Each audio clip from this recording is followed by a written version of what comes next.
There is a silence that follows betrayal, one so deafening it echoes louder than words ever could.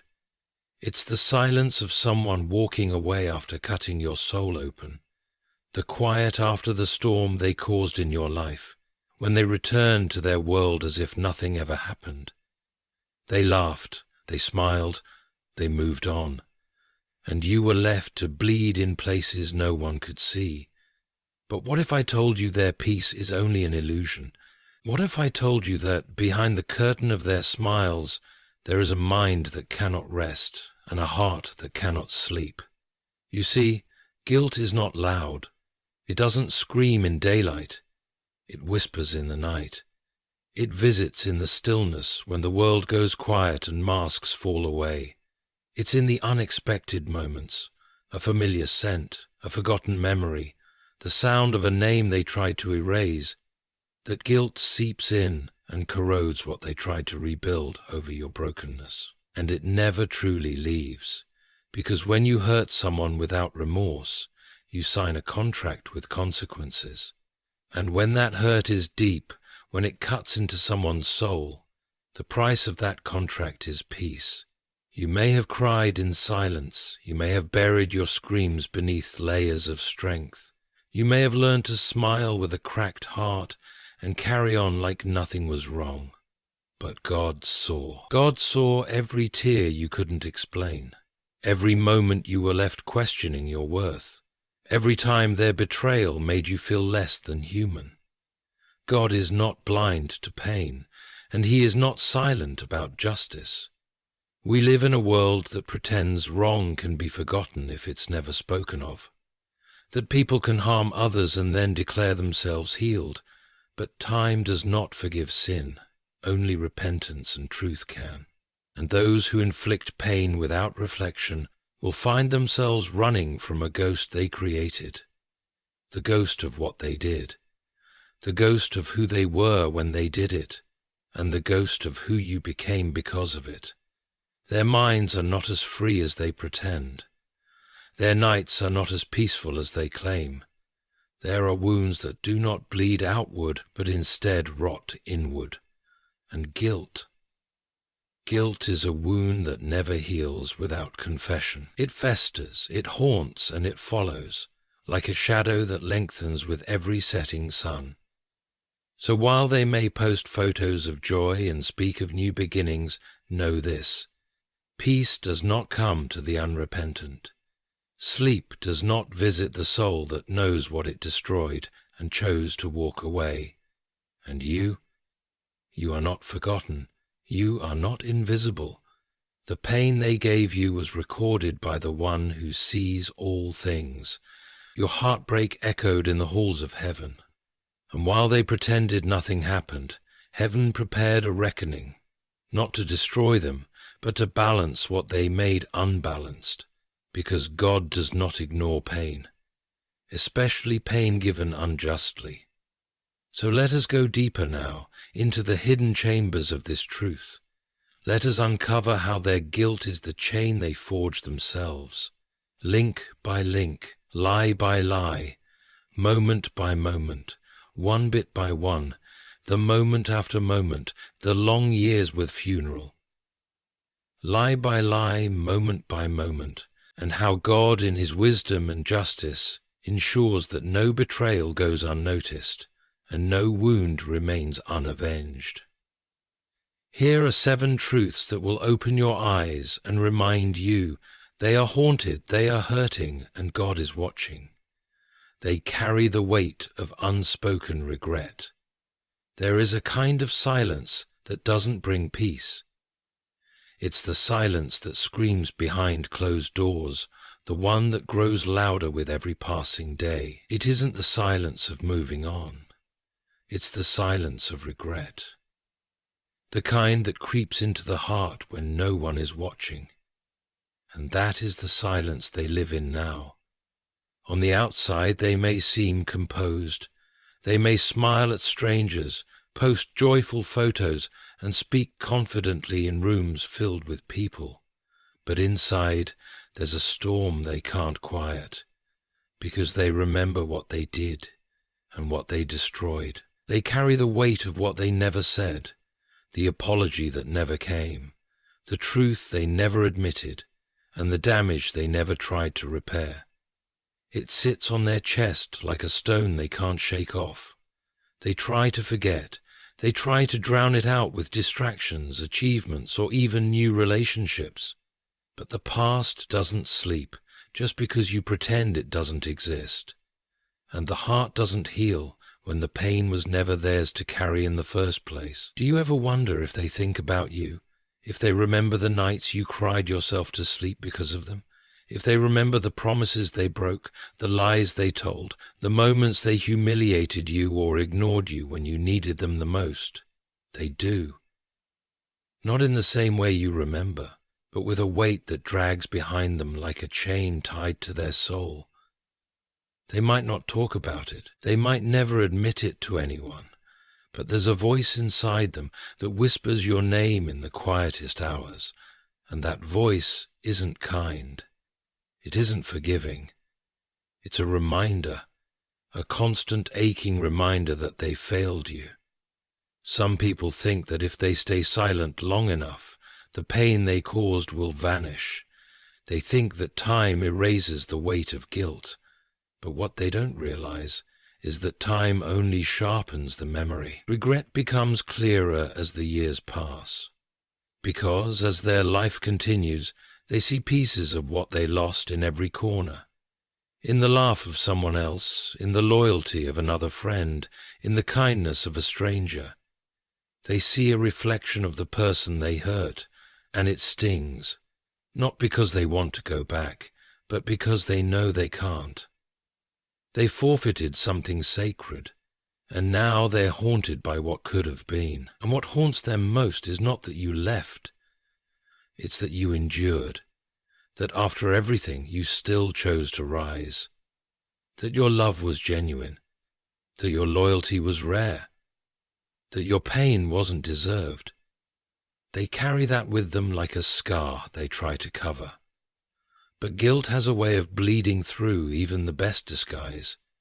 They regret not just what they did, but who they became when they did it. They see now that their actions painted them in a color they never intended to wear. You were the mirror, and when they shattered you, they shattered their own reflection too. They betrayed someone who would have never betrayed them, and that truth follows them like a ghost that refuses to be buried. And maybe they even tried to rewrite the story. Maybe they convinced themselves that it wasn't so bad, that you overreacted, that they were justified. But deep down, the heart knows, the soul knows, and it doesn't let them forget, because guilt is clever. It waits. It shows up when everything seems fine. It arrives when they least expect it, at a family dinner, in the middle of a happy song, or during a quiet moment before sleep. That's when it grabs them by the throat and says, "Remember what you did." They don't talk about it, but they carry it every day, every moment, and that burden is far heavier than the pain they gave you, because your pain found healing. Their guilt has nowhere to go. Their peace is built on sand, and it's crumbling from a distance. They look like they've moved on. They smile, they thrive, they speak of new beginnings as if the past never mattered. But if you look closer, you'll see it. A flicker in their eyes, a tightness in their voice, a hesitation in their laughter. It's all there, because their peace is not real. It's not built on truth, nor is it born from reconciliation. It is constructed on denial, and anything built on denial is destined to crumble. They thought they could outrun the damage they caused. They convinced themselves that time would erase the memories, and that your silence meant permission to forget.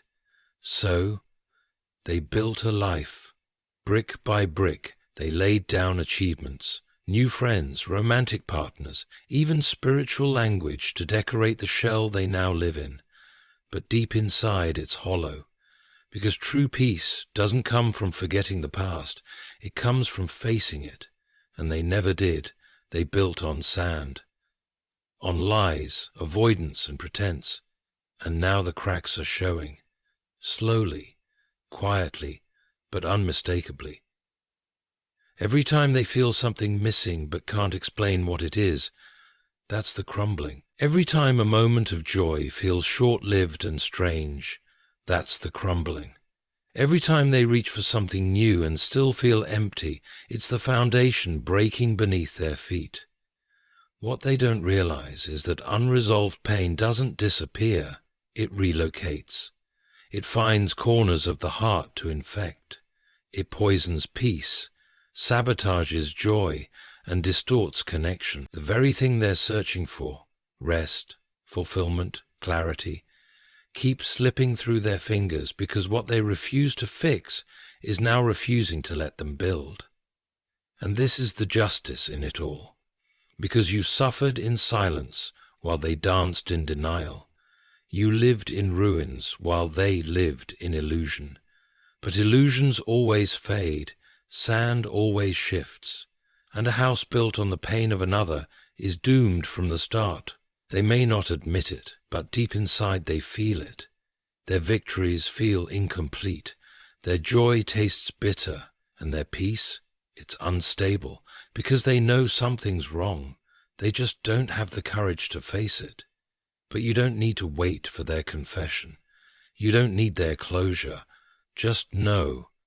They feel the collapse, and with every piece that falls, they are reminded of what they lost, and who they became to lose it. God recorded every tear you shed in silence. There is a sacred kind of pain that words cannot explain. It lives in the quiet moments when no one else is watching. It's in the nights when your pillow became your only witness. In the silent rides home where the weight of betrayal pressed on your chest so heavily you could barely breathe. In the bathroom stalls where tears flowed, not from weakness, but from carrying too much alone. They didn't see it. They didn't care to look. But God did. God saw everything. He saw the exact moment your heart shattered, even if you tried to smile through it. He watched the way you tried to be strong for everyone while privately falling apart.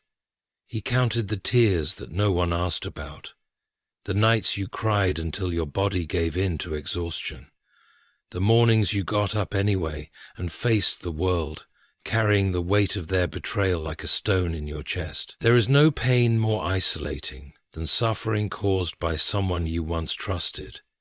It's the kind of agony that rewrites your sense of safety. It makes you doubt your worth, your instincts, even your ability to love again.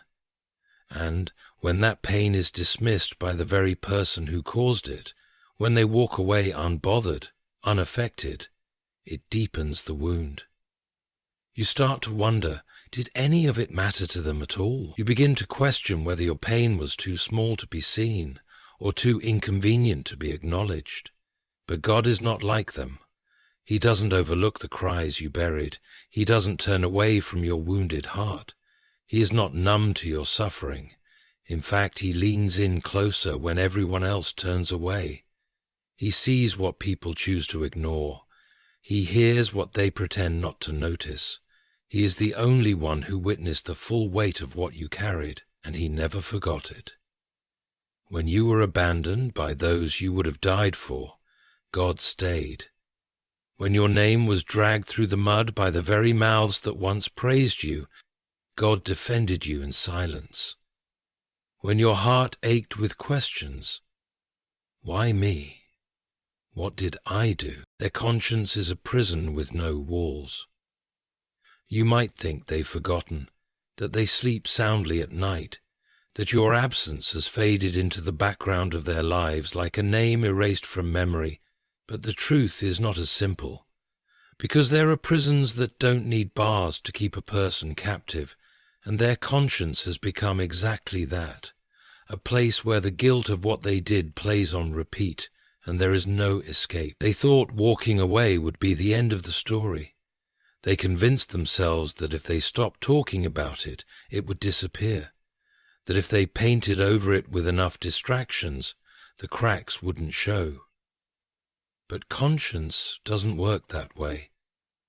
You can't silence the truth just because it's inconvenient.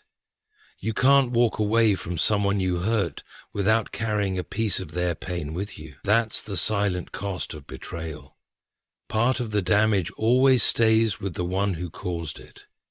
Every time they're alone, that silence they once enjoyed turns heavy. Every time they try to relax, there's a restlessness they can't quite explain. Their conscience whispers not loudly, not cruelly, but persistently.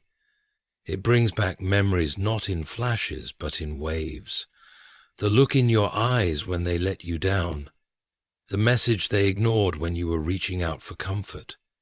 The final conversation they walked away from without remorse. They see it all again, even when they don't want to. This is the part no one tells you about betrayal. The betrayer doesn't walk away free. They may look unaffected, but they carry a shadow now. It follows them into new relationships, into new friendships, into quiet moments. That shadow shows up unexpectedly in the voice of someone who speaks the same truth you once did, in the kindness of a person that reminds them of the goodness they took for granted. And in those moments, their conscience doesn't just speak, it screams. What they try to bury comes back to surface at the most inconvenient times. When they try to be present, their mind drifts back to the past. When they try to connect, there's a part of them that shuts down, still haunted by what they destroyed in you. And so the prison is built not from punishment, but from the invisible bars of their own remorse. They're free in the eyes of the world, but inside, they're trapped. And here's the irony. Many of them don't even fully understand what's happening. They just know that something is off, that no matter how far they run, peace doesn't last. They might lash out at others without reason, become distant in their relationships, or seek escape in work, pleasure, or numbness. But deep down, the problem isn't out there, it's inside. Their conscience is the wound that never healed, because they never acknowledged it, never took responsibility, and so it rots quietly, turning into bitterness, shame, and emotional decay. This is what justice sometimes looks like. Not lightning from the sky, but an unshakable inner unease that grows louder over time, because God designed our hearts with a moral compass. We were never meant to harm others and walk away untouched. Even when people suppress that compass, it still ticks. It still points back to the moment they went wrong. And when you've hurt someone who only meant well, who only loved, supported, and trusted you, that compass doesn't just point, it burns. They live in a prison of what-ifs now. What if they had apologized? What if they had handled things differently? What if they had cherished what they had instead of throwing it away? The questions never stop. And because they will never have answers that satisfy their soul, the torment continues. So, even if they seem okay on the surface, don't be fooled. They are not at peace. Their conscience is active. Their soul is restless, and no amount of pretending, avoiding, or distracting will set them free. The more they pretend, the harder they fall. Pretending is a mask that becomes heavier the longer it's worn.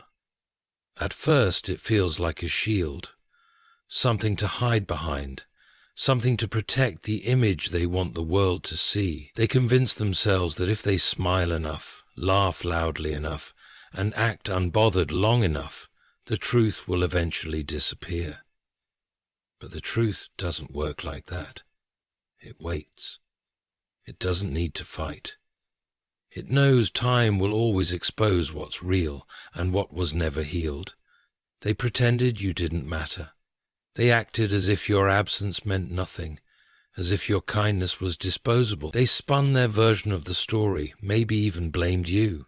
They painted you as too emotional, too sensitive, too intense, too dramatic, not because it was true, but because it was easier than facing what they did. So they chose the easier path, denial over truth, silence over accountability, image over integrity. But here's the cost of that choice.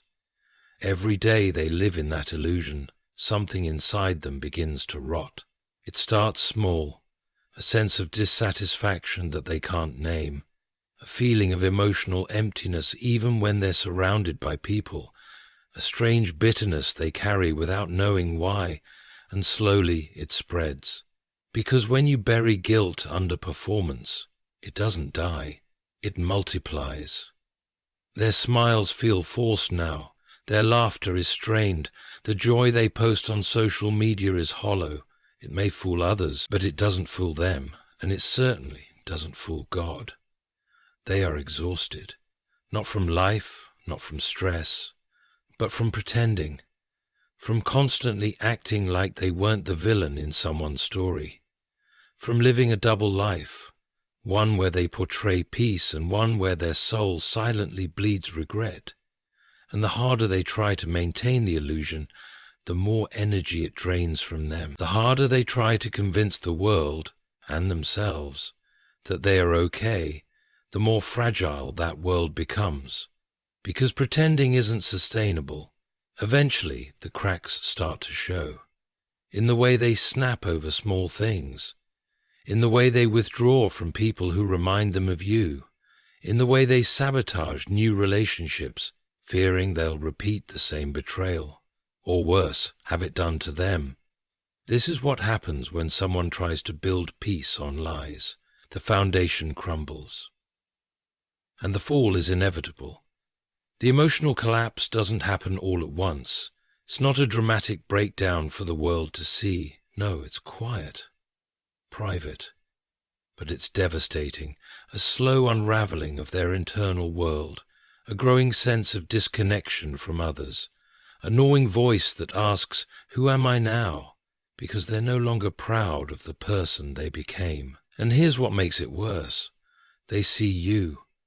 They see how you survived, how you rebuilt, how you didn't become bitter, but stronger, how your silence didn't mean weakness, but dignity. And that contrast stings, because you didn't have to pretend. You didn't fake your peace, you earned it. You didn't lie to move forward, you healed to move forward. That comparison haunts them.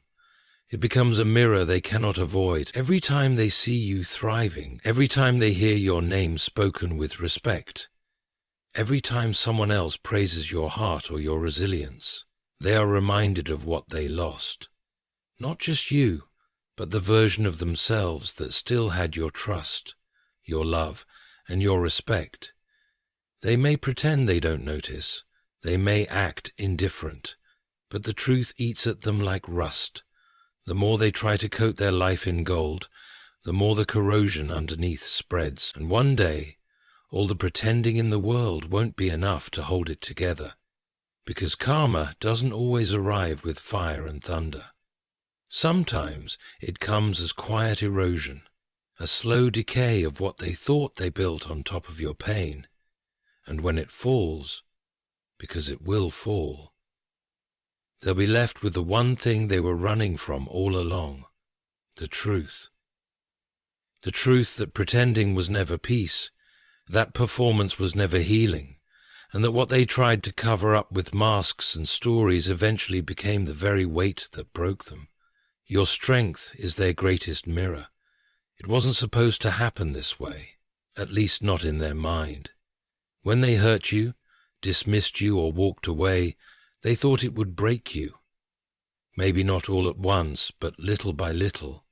They expected you to fade into silence. They assumed your absence would become invisibility. They believed that the damage they caused would linger in you, not them. But what they never anticipated was this: you rising from the wreckage, you becoming stronger, quieter, wiser, and that strength, it's haunting them.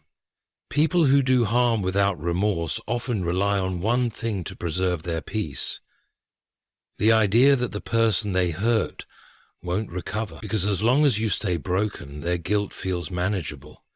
If you're still crying, they can excuse their actions. If you stay small, they can forget their cruelty. But when you heal, When you grow, when you shine in the light they thought they stole from you, that's when the mirror appears. And it doesn't reflect their strength, it reflects their failure. You see, your strength is not just a victory for you, it's a confrontation for them. Every step you take forward reminds them of how far they've fallen behind in character. Every smile you wear that's no longer stained by sadness reminds them of the sorrow they tried to sow into your soul. They see the dignity in your silence, the resilience in your growth, the courage in your ability to move on without bitterness, and it terrifies them. Not because they want you back, but because you're now a living, breathing example of everything they pretended to be, while betraying the very heart that trusted them. They scroll through your photos, they hear your name in conversations, they see you thriving where they expected you to fall. And each time it stings. Not because they still care, but because your life without them is proof that they were the weakness, not you. They thought you'd collapse. Instead, you became indestructible, and that truth is unbearable for someone who once believed they had power over your peace. You've become a mirror they cannot escape. You show them what they lost, and worse, what they never deserved in the first place. They remember the version of you that loved them, that forgave them, that waited for them to change, and now they look at you, rebuilt, redefined, and untouchable, and they know that version of you is gone forever, not because you became cold or cruel, but because you realized you were never the problem. And that realization, that awakening you've had, it threatens the false narrative they try to build. If you're thriving, then the story they told others, and maybe even themselves, begins to fall apart. The lie that you were too much, too sensitive, too needy, too intense, it doesn't hold up anymore, because the same energy they called a burden is now the same strength others admire in you. The same heart they walked away from is now valued by those who know how to honor it.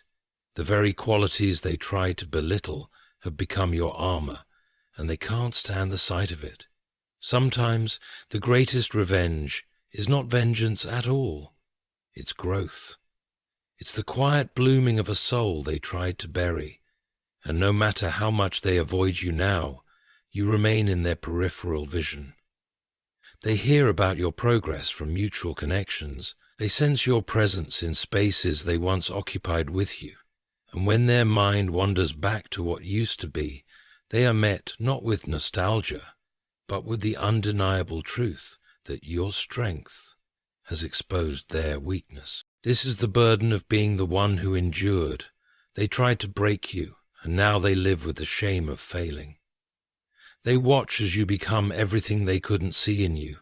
They listen as others speak of your character with respect and admiration, and it eats away at them, slowly but relentlessly, because they were once part of your story, and they chose to become the villain.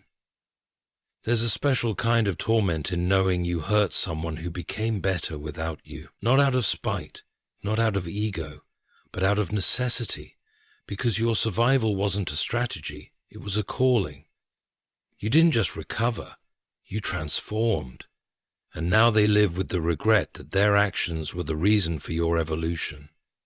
They'll never say it aloud. They might even go out of their way to act unaffected, but the truth is loud inside them. Every time they see your strength, they are reminded of their own weakness. Every time you rise, they fall a little deeper into the realization of who they truly are, without the mask, without the lies, without the illusions. And that realization is a mirror they can't unsee. Divine justice waits for the right moment. Justice doesn't always wear a robe or carry a gavel. It doesn't always arrive with loud thunder or public humiliation. Sometimes divine justice is silent, precise, timed perfectly. It does not rush to prove a point or answer every insult with immediate consequence. No, real justice waits, not because it is weak, but because it is wise. And the longer it waits, the deeper it cuts when it finally arrives. The ones who hurt you thought they escaped. They thought silence meant freedom, that your quiet retreat was an admission of defeat. They believed their life would move forward untouched, as if their actions had no echo in the spiritual realm. But what they fail to understand is that God watches, and He doesn't forget. He isn't like man, quick to punish out of emotion. He waits for the moment when the lesson can be the most effective, when the weight of their choices becomes impossible to carry, when the pain they gave you returns not in fragments, but in full. And that moment always comes. They may be laughing now, they may seem content, secure in the life they built on top of the ruins they left behind. But peace built on injustice is a fragile illusion. It only takes one wind of truth to bring it all crashing down. One moment of reflection, one unexpected loss, one betrayal that mirrors their own, and everything begins to unravel. Because divine justice isn't just about punishment, it's about mirroring. It's about letting them feel the very thing they made you feel, so deeply that no apology could ever undo it. It may not come in the way you imagined. There may be no public downfall, no dramatic ending, but rest assured when it happens, it's personal. God doesn't need to expose them to the world. He only needs to expose them to themselves. And that's the greatest judgment of all, because when a person finally sees the truth of who they've become, when they come face to face with their own betrayal, their own lies, their own coldness, that's when the weight of justice hits hardest. There is no greater torment than to look in the mirror and see everything you once inflicted staring back at you. That's what divine justice does. It reveals. It peels back the mask. It takes away every excuse, every distraction, until the soul stands naked before the truth. And in that moment, there is no hiding. There is no justification, only realization and regret.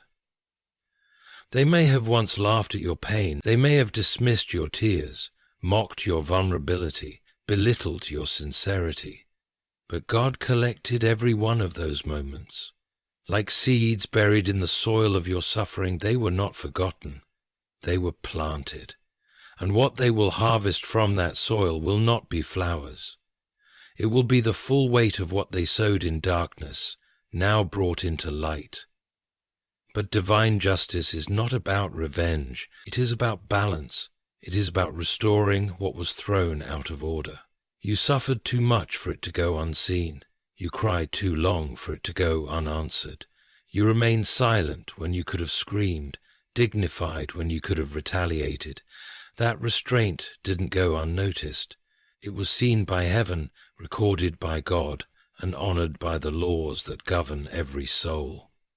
And now, justice is walking toward them, not with rage, but with quiet certainty. Some of them will break down in isolation, unsure why their life feels so unstable.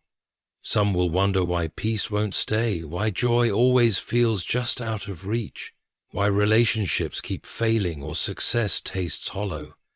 And they'll try to fix it externally. But divine justice doesn't allow healing until truth is acknowledged. That's the trap. They won't find peace until they face what they did, and most never do. So they suffer silently, behind smiles, with heavy hearts they don't know how to explain. You don't need to watch it happen. You don't even need to wish for it, because it's already in motion. Divine justice does not require your participation. Your only role was to survive, and you did. To keep your heart soft when the world gave you every reason to harden it, to walk away when staying would have poisoned your spirit. That is why you're rising. That is why the same pain that once nearly broke you is now your fuel, because while they fed their ego, you fed your soul. And when the right moment comes, and it will, what they gave will return, not as punishment, but as education, not as wrath, but as revelation. That's divine justice. It teaches, it corrects, it transforms, but it never forgets. And when it arrives, it doesn't knock. It already has the key. What they gave you in pain is now the root of their own misery. There is a law written into the fabric of life, unseen, untouched, but undeniably real. You cannot give someone suffering and expect to walk away free from it. Pain, when unjustly given, does not disappear. It plants itself in the life of the one who delivered it and begins to grow, slowly, silently, and destructively. They may not see it yet, but what they gave you is now becoming the very force unraveling their peace from within. They thought your pain was temporary, that after enough time you'd get over it, forget it, or blame yourself for feeling it. They told themselves that what they did wasn't that bad, because facing the truth would require a level of honesty they were too weak to embrace. So they carried on, leaving you to deal with the damage. But pain has a voice, and it speaks back. Not always through vengeance, but through reflection, and reflection hurts far more than retaliation. At first it shows up as restlessness. They can't sit still. They can't feel comfortable in silence. Then it becomes dissatisfaction. No matter what they achieve, it doesn't fill the space where your trust once lived. Then come the sleepless nights, the emotional distance in relationships, the confusion about why they feel so cold inside, so disconnected from joy. They don't realize it at first, but everything they're feeling is the harvest of the pain they once sowed. Because pain, when ignored, doesn't vanish. It transforms. It becomes anxiety, fear, guilt, shame. It shapes their interactions. It colors the way they see people, and slowly it isolates them. Not physically, but emotionally. They begin to feel like no one understands them. They feel alone even in crowds. And worst of all, they know something is wrong but can't identify the source. That's the tragedy of hidden guilt.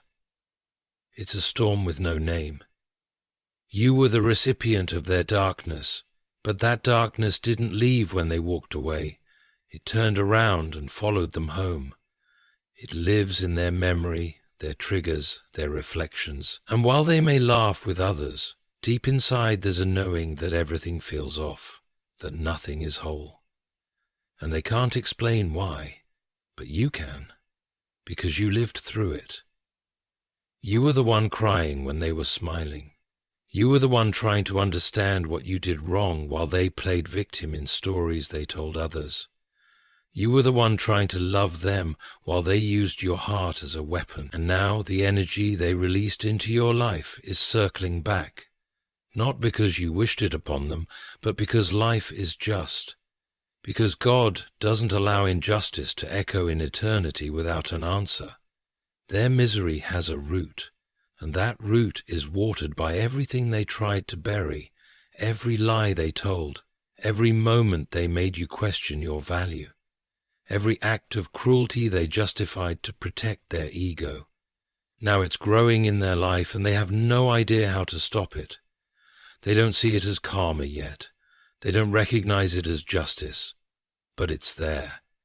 And eventually they'll be forced to sit in silence and trace back the origin of their pain, and when they do, your face will be the one they remember, not because you wanted it, but because it's the natural consequence of what they gave. So now you know. What they thought they buried is still alive.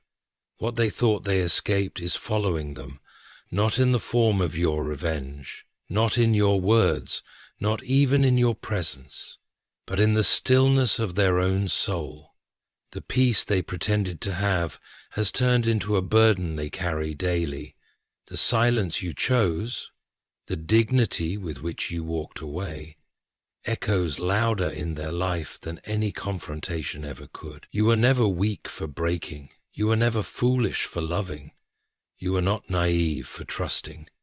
What happened to you wasn't your fault. The pain you carried wasn't a sign of your failure. It was a reflection of your depth, your purity, your heart. And while they may have dismissed your pain, God never did. He watched, He recorded, He remembered.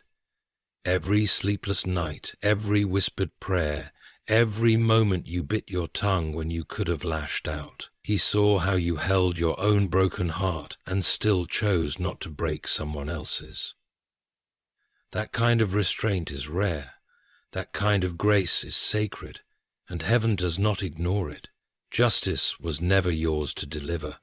It never had to be, because divine justice is more precise, more complete, and more transformative than anything you could have imagined. You may never witness their fall. You may never hear their confession, but know this, they feel it, and they will continue to feel it, because what they gave is returning. But as for you, your healing begins now. You are not defined by the pain they caused. You are defined by the strength you showed through it. You were chosen to survive what was meant to shatter you, and because of that, the rest of your story is not about them. It's about you. Rising, growing, healing, and walking forward with the quiet confidence of someone who knows God sees everything, and justice always arrives. Your tears were seen, your silence was heard, your pain was recorded, and your peace is coming.